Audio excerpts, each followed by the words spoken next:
Welcome to HardReset.Info. In front of me Epson XP-970, and now I'm gonna show you how to update the firmware on this device. So firstly, as you can see in my case, it asks me about updating the firmware. But if your device is not asking you about it, firstly you should open Settings, then scroll down,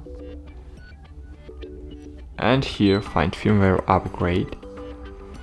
Click Update, click Start Checking, and click Start. Click Agree, wait a while,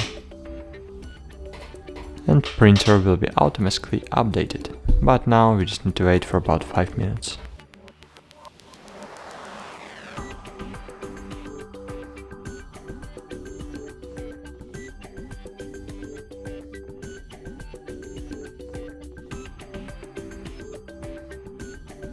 Okay, that's it. As you can see, my printer was successfully updated, and thanks for watching. Bye.